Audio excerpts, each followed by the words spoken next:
लेकिन आप इन्हें हमारे पास में लाए हैं। हम भी जानना चाहते हैं ये कौन है, कहाँ के रहने वाले हैं और इस वन प्रखंड में क्या कर रहे हैं। हम महाराज पहले ही समझ रहे थे, क्योंकि आपने हमें फूल लेने के लिए भेजा था, हम पूरी बगिया ले आए। आपने कहा था केवल परिचय लेकर के आना है, हम इनको अपने साथ ले आए। ये कोई गैर नहीं है। अयोध्या नरेश महाराज चक्रवर्ती श्री दशरथ जी के सुपुत्र जो सांवले वर्ण में है, आपका नाम श्री राम है। जो गौरांग वर्ण में है, आपके अनुज, आपका नाम श्री लक्ष्मण है। इनके साथ में इनकी भार्या माता जानकी भी थी। इस जंगल में किसी दुर्दांत निशाचर के द्वारा मातेश्वरी का हरण कर लिया गया। बस उनकी खोज में यत्र तत्र सर्वत्र अपने प्राणों की आहुति देने हेतु विचरण कर रहे हैं। अभी तक माता जानकी का कोई पता इन्हें प्राप्त नहीं हो पाया है। मैंने सोचा, विचार किया कि इस समय दयनीय स्थिति है। आपकी भी पत्नी बाली के पास है, तो पत्नी का वियोग आप भी सहन कर रहे हैं। इस समय माता जी का भी हरण हो गया है, तो इनका भी दुख वही है। तो दुखी दुखी जब आपस में मिल जाएंगे तो कहीं ना कहीं से कुछ काम हो जाएगा। इसलिए मैं चाहता हूं कि आप प्रभु से मित्रता कर लें। हनुमान जी, आप कह रहे हैं प्रभु से मित्रता कर रहे हैं, लेकिन विचार कर रहा हूं क्या ये हमसे मित्रता करेंगे? क्योंकि हम ठहरे जात से बंदर। बंदर का स्वभाव बड़ा चंचल होता है। कभी रोष में आकर के इनके वस्त्रों को फाड़ दिया, एक डाल से दूसरी डाल पर चले गए, तब क्या होगा हमारी मित्रता का? क्योंकि हनुमान, मित्रता ना ऐसा रिश्ता है जब चाहा तब छोड़ दिया, मिट्टी का नहीं खिलौना जो खेल खेल में फोड़ दिया। हे महाराज, आप बिल्कुल चिंता ना करें। गली गली हम बंदरों को नचाने के लिए इन मनुष्यों की ही आवश्यकता पड़ती है। हाँ। तो ये प्रीति है, ये प्रेम है, आप इसमें बिल्कुल चिंता ना करें। अग्नि की साक्षी मान करके आप श्री राम जी से मित्रता करें, अवश्य ही वह कार्य सफल होंगे जो मन में विचारे हैं। आइए महाराज। अवश्य ही। तो फिर अग्नि को लाया जाए। अग्नि की व्यवस्था की। प्रीत कछु बीच न राखा, हे मेरे महाप्रभु, चरित सब भाखा। मैं अग्नि को साक्षी मान करके आज यह प्रतिज्ञा करता हूँ, जब तक मेरे शरीर में प्राण रहेंगे तब तक यह सुग्रीव आपकी चरणों की सेवा करता रहेगा, सेवा करता रहेगा, सेवा करता रहेगा। मैं भी पावक को साक्षी मानकर हे सखे सुग्रीव आपसे मित्रता का संबंध स्थापित कर। भक्तवत्सल भगवान की जय हो। जय हो प्रभु आपकी, जय हो, जय हो प्रभु आपकी। कह सुग्रीव नयन भर बारी, मिले नाथ मिथिलेश कुमारी। हे मेरे महाप्रभु, आप किसी प्रकार की चिंता न करें। मातेश्वरी जानकी हमें शीघ्र ही मिल जाएंगी, क्योंकि एक समय की बात है, मैं इसी स्थान पर मंत्रियों के सहित पर बैठा हुआ कुछ विचार परामर्श कर रहा था। तभी मेरी दृष्टि आकाश की ओर गई। मंत्री सहित यहाँ एक बारा बैठ रहो, मैं करत विचारा। जब मैंने विचार कर रहा था, जिसमें दृष्टि आकाश की ओर गई, तो मैंने देखा क्या? गगन पंथ मैं देखा जाता, परवश परी बहुत बिल पाता। किसी दुर्दांत राक्षस के द्वारा किसी नारी का हरण किया जा रहा था। वो करुण कंदन कर रही थी। हाँ मेरे महाप्रभु, वो तो आपका नाम भी ले रही थी। राम राम, हाँ राम पुकारी, हम ही देखो तीनों पटदारी। आपका नाम ले रही थी और हमको देख करके कुछ कुंडल और आभूषण फेंके थे, जो हमने अभी तक संभाल करके अपने पास में रखे हैं मेरे महाप्रभु। यदि राम तुरत ते दीना, पट लाए सोचे अति कीना। वह पट आभूषण कहाँ है सुग्रीव? सेवको अति शीघ्र प्रभु के पास लेकर के आओ। हाँ, यह तो वही जानकी के कुंडल हैं। भैया लक्ष्मण, इनकी पहचान करो, क्या यह जानकी के कुंडल हैं? हे प्रभु, आप मुझसे ये क्या पूछ रहे हैं दीनबंधु? क्या आप मेरी परीक्षा लेना चाहते हैं?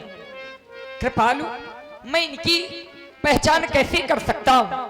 क्योंकि लक्ष्मण ने तो हमेशा माता के चरणों की सेवा की है, कभी कानों की तरफ दृष्टिपात ही नहीं किया, तो मैं इनकी पहचान कैसे कर सकता हूं? हे नाथ, सगुन अब अच्छा है। जब से हम महाराज सुग्रीव से मिले हैं तब से सगुन जैसे हो रहे हैं। हे नाथ, सगुन अब अच्छा है। ये खड़कल है तीर कमानों में, जल्दी ही वो दिन आएगा ये कुंडल होंगे उन कानों में। कुंडल वाली वैदेही का इस भाप हरण करने वाले अब सावधान होकर रहना, आते हैं रण करने वाले सावधान। कैसो ग्रीव सुनहु रघुबीरा, राजाऊ सोच मन आनऊ धीरा। हे सखे सुग्रीव, मैं जानता हूं तुम्हारे हृदय में भी कोई ना कोई कष्ट है। तुम मेरे कष्ट से तो परिचित हो चुके, पर तुम अपना दुख नहीं व्यक्त कर रहे हो। कारण कवन बसहु बन, कहूं सखा सुग्रीव, तुम किससे भयभीत रहते हो। जय हो मेरे महाप्रभु। आज आपने अपना निज दुख भुला करके अपने सेवक के दुख के बारे में पूछा है। जय हो आपकी।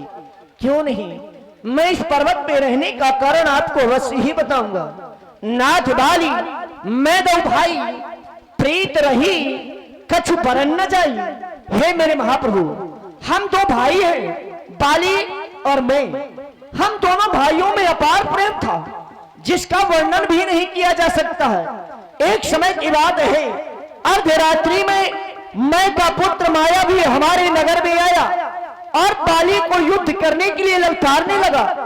बाली ने अपने जीवन में कभी भी अपने शत्रु की ललकार को सहन नहीं किया। जिस समय बाली ने उस ललकार को सुना तो बाली ने क्रोध में आकर के अपना गदा उठाया और उससे युद्ध करने के लिए जाने लगा। मैंने देखा कि मेरा भाई बाली अकेला ही उससे युद्ध करने के लिए जा रहा है। अर्धरात्रि थी। रात्रि में निशाचरों की माया, निशाचरों की शक्ति प्रबल हो जाती है। यह सोचकर मैं भी अपने भाई बाली के साथ में युद्ध करने के लिए जाने लगा। वह माया भी वहां से भाग करके एक पर्वत की गुफा में प्रवेश कर गया। जिस समय मेरा भाई बाली उसका वध करने के लिए उस पर्वत की गुफा में जाने लगा तो पीछे मुड़ करके मुझे देखा, मुझसे कहा, रे सुग्रीव तुम यहाँ पर क्यों आए हो, नगर वापस चले जाओ। मैंने कहा, भैया मैं भी आपके साथ में इससे युद्ध करने के लिए जाऊंगा। तब उन्होंने मुझसे कहा था, पर किस मोह एक पखवारा, नहीं आवो तब जानिश हमारा।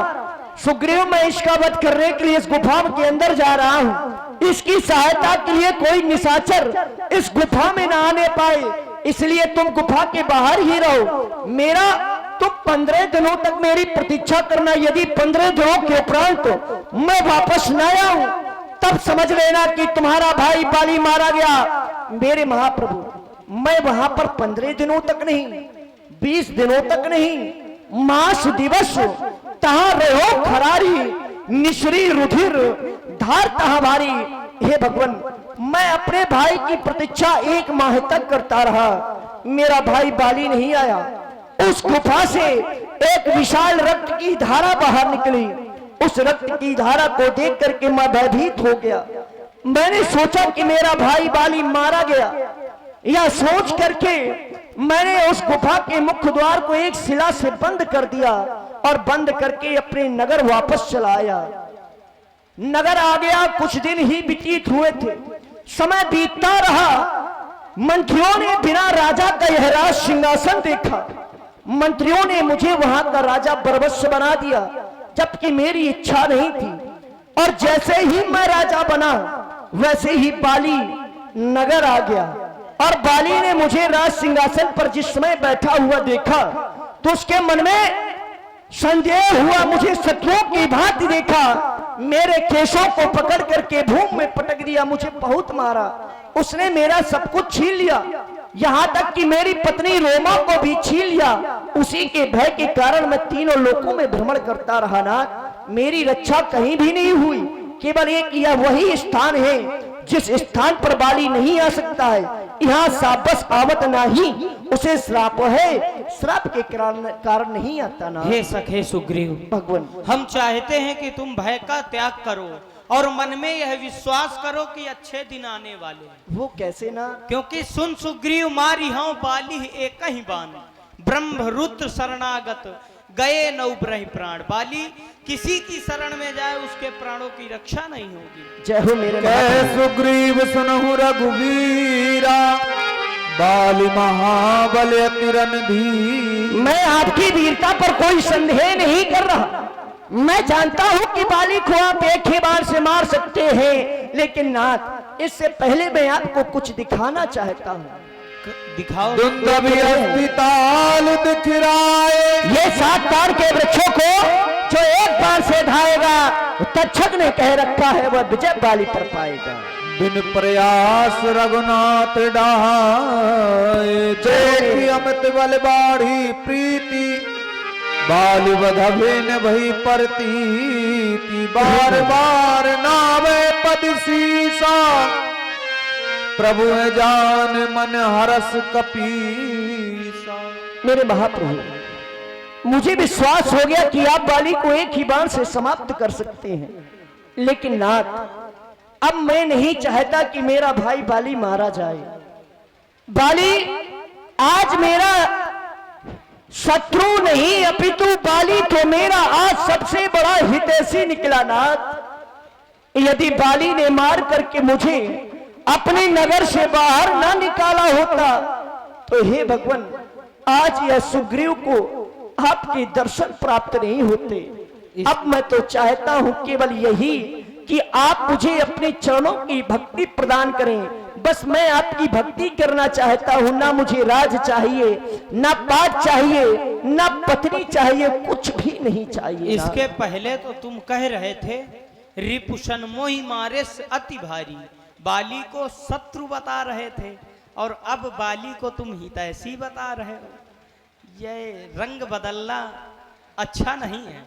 फिर उसमें दोष तुम्हारा नहीं, मन भयउ अलोला, तुम्हारा मन अलोला हो गया है, तुम्हारा मन स्थिर हो गया है, इसलिए तुम ऐसी बातें कर रहे हो। तुम जो भी कह रहे हो सब सत्य है। जो कछु कहो सत्य सब होई, लेकिन सखा बचन मम रखा न होई। मेरा कहा गया वाक्य मिथ्या नहीं होता। मेरे द्वारा कह दिया गया कि बाली की मृत्यु है तो यह निश्चित है। अब बाली की मृत्यु है, अब तुम्हें एक कार्य करना है। कहे भगवान। तुम्हें जाकर बाली को युद्ध के लिए ललकारना है। मुझे अवश्य। लेकिन भगवान बाली को मारने की प्रतिज्ञा आपने की है, तो फिर आप मुझे उसके दुष्ट के पास में क्यों भेज रहे हैं? क्योंकि नाथ वो बहुत मारता है। एक बार नहीं अनेक बार गया हूं, जब भी गया हूं मार खा के भाग आया हूं। वो बहुत मारता है लेकिन तुम बहुत भागते हो। हाँ, यह भी सत्य है। ये तो सत्य है, क्योंकि अभी तुम्हारे द्वारा बताया गया सकल भुवन मह फिरऊं बेहाल। मैं सारे भुवनों में फिरता रहा, बाली पीछे पीछे। इसका मतलब तुम भागने में ज्यादा आगे हो। बिल्कुल ना। तो फिर तुम्हें भयभीत होना नहीं चाहिए। लेकिन पकड़ के मारता बहुत है ना। वो तुमको पकड़ ही नहीं पाएगा। उसे किसी प्रकार इस वन प्रखंड में लाना है। अच्छा। और इस वन प्रखंड में लाने के पश्चात उससे तुम युद्ध करना और मैं बाली का वध कर दूंगा। मतलब युद्ध भी करना पड़ेगा? अवश्य। जब युद्ध करूंगा तो मारेगा नहीं वो? जब ज्यादा मार खाना तो भाग लेना। तुम तो भागने में आगे हो। चलो ये भी सही है, लेकिन ठीक है भगवान, यदि आप कह रहे हैं। लेकिन मैं ऐसा क्यों कह रहा हूँ? क्यों? उसका एक कारण है। मैं पिताजी के आदेशानुसार किसी ग्राम या नगर में नहीं जा सकता, इसलिए तुम्हें बाली को नगर के बाहर लाना पड़ेगा। यदि ऐसा है ना, तो मैं आपकी प्रतिज्ञा पूर्ण करने के लिए आपकी इतनी तो सहायता कर ही सकता हूँ। अवश्य। कि बाली को नगर के बाहर ले आऊं। मैं बाली को नगर के बाहर लाऊंगा, आप उसका वध कर दीजिएगा। सहायता तुम हमारी तो कर ही रहे हो, अपनी सहायता कर रहे हो। बिल्कुल ना। आप हमारी कर रहे हैं, हम आपकी कर रहे हैं, यही तो मित्रता है ना। यही मित्रता। आइए ना, चलते हैं किसके की ओर। ले सो ग्रीव संग रघुनाथ